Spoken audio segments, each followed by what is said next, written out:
Imagínate esto, un hombre con las manos todavía marcadas por las cuerdas con las que lo torturaron, sentado en una granja fría de la Toscana, escribiendo con una urgencia que roza la desesperación.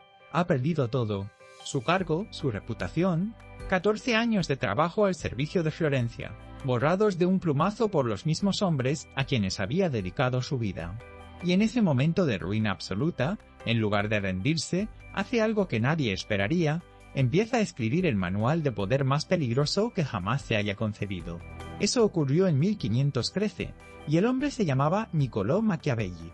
La pregunta que este vídeo va a responder es una que probablemente nunca te has atrevido a hacerte en voz alta.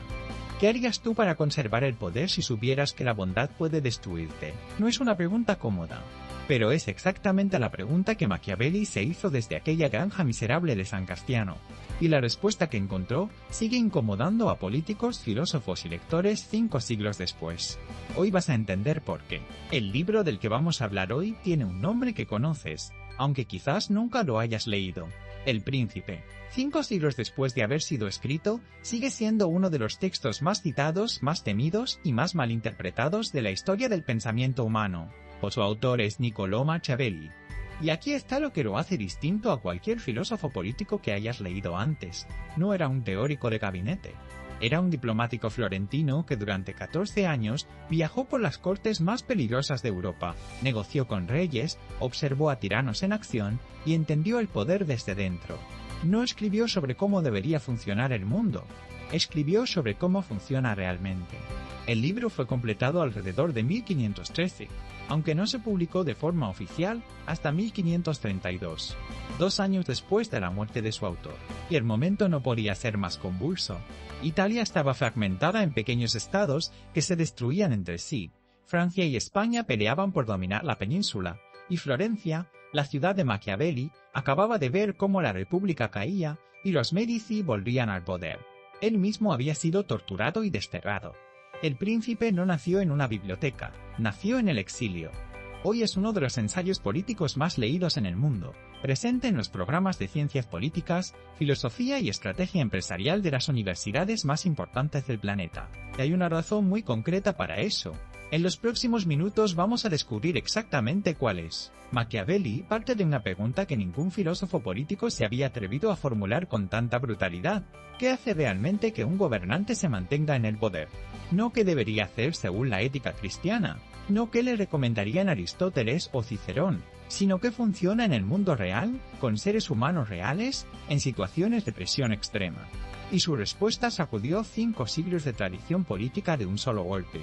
La tesis central de El Príncipe es esta: gobernar desde la virtud moral pura no solo es ingenuo, es suicida. El poder se sostiene con la capacidad de usar la fuerza cuando hace falta y el engaño cuando es necesario, y de saber exactamente cuándo aplicar cada uno.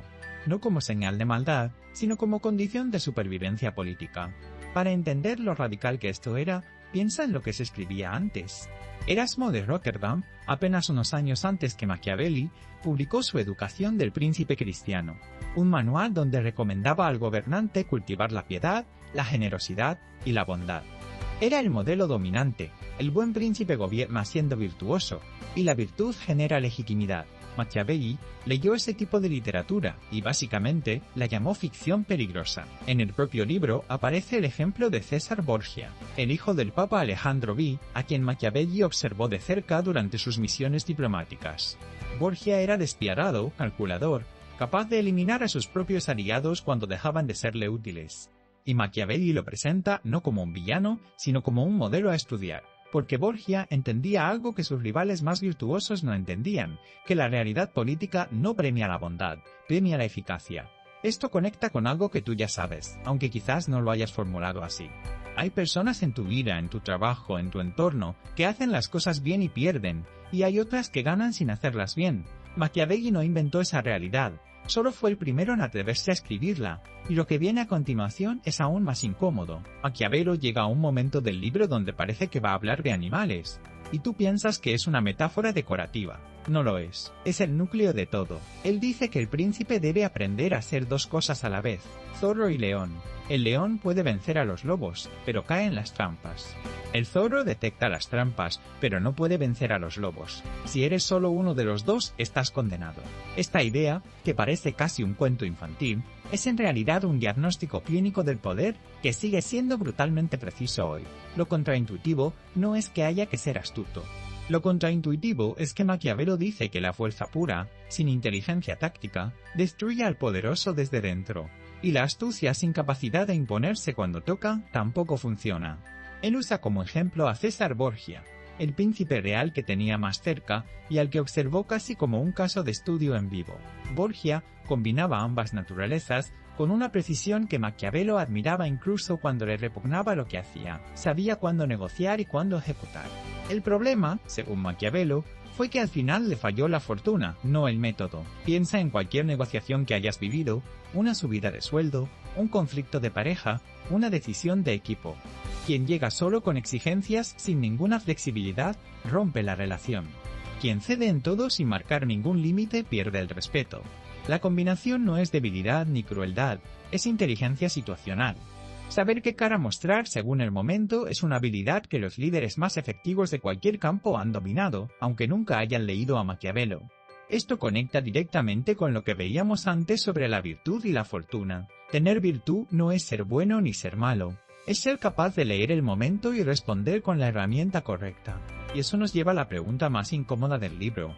¿Qué pasa cuando la herramienta correcta es el miedo? Hay una pregunta en El Príncipe que lleva 5 siglos incomodando a la gente. Maquiavelo la formula sin rodeos. ¿Es mejor ser amado o temido?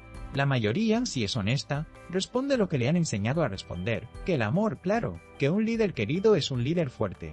Pero Maquiavelo dice exactamente lo contrario, y lo dice con una frialdad que todavía hoy descoloca. Su argumento es este: el amor es frágil porque depende de los demás. El miedo, en cambio, depende de ti. Cuando alguien te quiere mientras le conviene. Cuando alguien te teme, ese miedo no desaparece por interés ni por conveniencia. Lo que esta distinción hace visible es algo que casi nadie quiere admitir: que confundir popularidad con autoridad es uno de los errores más caros que puede cometer quien lidera algo. Maquiavelo ilustra esto con 2 figuras reales que él conoció o estudió de cerca. Francesco Sforza conquistó Milán con su propio ejército, con disciplina y con una reputación que inspiraba respeto y cautela a partes iguales. Gobernó durante décadas.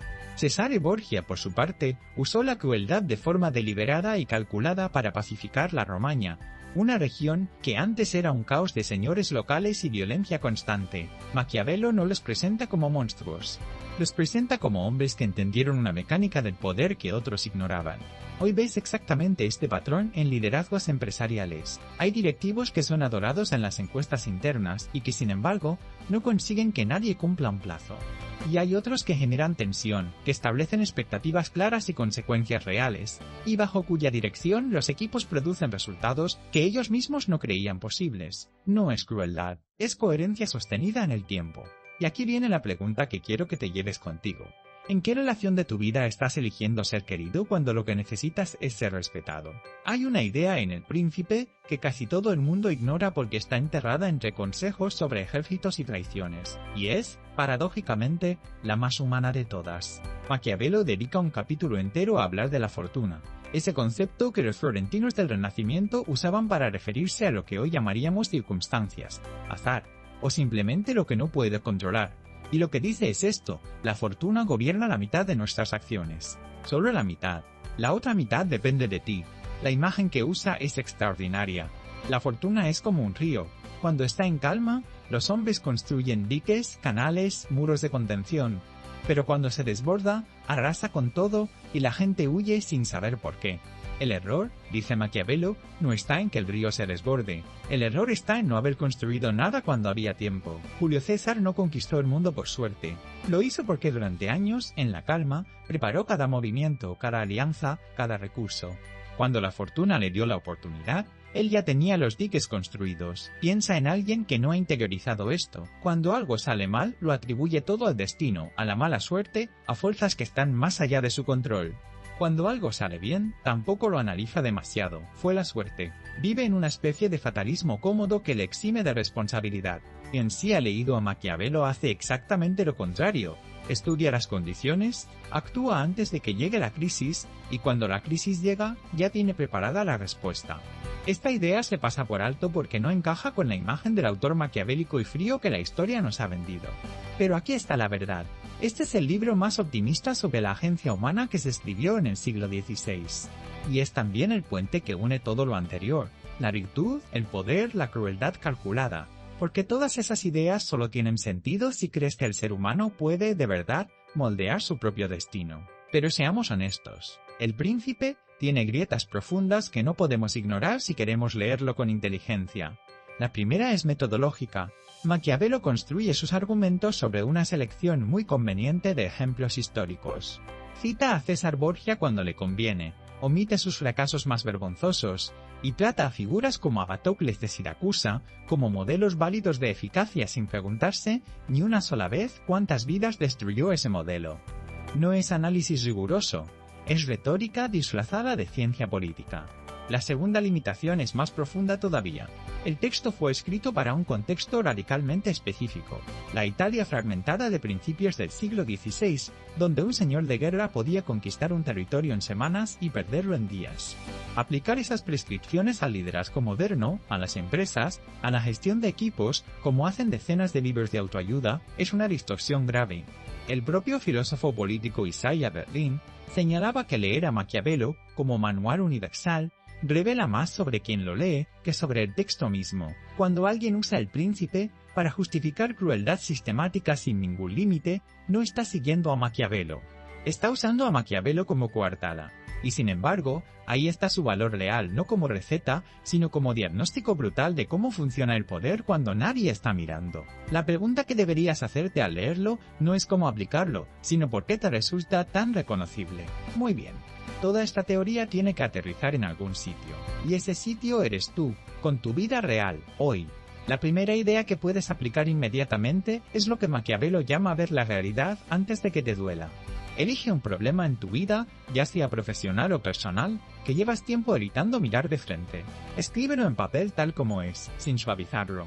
Maquiavelo insistía en que el gobernante que no diagnostica el mal a tiempo pierde la capacidad de curarlo.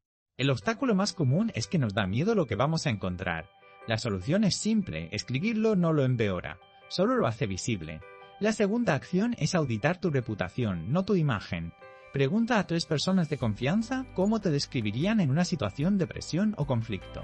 No cómo eres en general, sino cómo actúas cuando algo se complica. Maquiavelo sabía que el príncipe que no conoce cómo le perciben los demás, gobierna a ciegas. La resistencia habitual es el miedo a la respuesta. Pero esa respuesta es exactamente la información que necesitas. La tercera acción es la más incómoda, y por eso es la más poderosa. Identifica una decisión que estás posponiendo porque quieres quedar bien con todo el mundo. Ponle fecha límite esta semana. Maquiavelo fue muy claro, intentar no disgustar a nadie es la forma más segura de no conseguir nada. El obstáculo es la culpa anticipada. El antídoto es recordar que la indecisión también tiene víctimas, solo que más silenciosas. Recuerda a ese hombre en la granja de San Castiano. 44 años, las manos todavía marcadas por la tortura, el orgullo destrozado, el futuro cerrado. Machiavelli no escribía desde la comodidad de un filósofo con mecenas, escribía desde la derrota total. Y precisamente por eso lo que escribió tiene un peso que ningún tratado de salón podría igualar. Ahora que conoces las ideas de El Príncipe, ese origen ya no te parece anecdótico, te parece inevitable. Porque todo lo que Machiavelli desarrolla en esas páginas nace de haber visto el poder desde abajo, desde el lado de quien lo pierde. Vio que la virtud, sin habilidad política, es ingenuidad disfrazada de nobleza. Vio que la fortuna aplasta a quien no la anticipa. Vio que los gobernantes que sobreviven no son los más puros, sino los más lúcidos. Y reunió todo eso en una frase que todavía incomoda: es mejor ser temido que amado, si no puedes ser ambas cosas. No es cinismo. Es el reconocimiento brutal de que el afecto es frágil y el respeto sostenido exige algo más duro que la simpatía. Quien interioriza estas ideas no se vuelve más frío. Se vuelve más honesto sobre cómo funciona realmente el mundo, y esa honestidad es el primer paso hacia cualquier tipo de agencia real. La pregunta que queda flotando es incómoda y vale la pena sostenerla. ¿Cuántas veces has perdido algo importante precisamente porque preferiste creer en cómo debería funcionar el mundo en lugar de verlo como es? Maquiavelo no te está dando permiso para ser cruel. Te está dando algo más valioso, la lucidez para ver el poder tal como funciona, no como nos gustaría que fuera. Esa es la promesa real del Príncipe. Y creo que es una de las razones por las que este libro sigue siendo tan incómodo y tan necesario 500 años después. Antes de que te vayas, quiero preguntarte algo en los comentarios. ¿Crees que es posible ejercer el poder con eficacia sin sacrificar nunca la ética? ¿O Maquiavelo tiene razón? Y esas dos cosas están condenadas a chocar. Me encantaría leer tu respuesta. Si quieres ir más lejos, lee El Príncipe completo. Es corto, es denso y cada página te deja pensando. No te arrepentirás. Y si este vídeo te ha hecho ver algo de otra manera, suscríbete, porque aquí seguimos haciendo exactamente eso, mirar las ideas que cambian la forma de entender el mundo. El poder no corrompe a los ingenuos, los encuentra desarmados.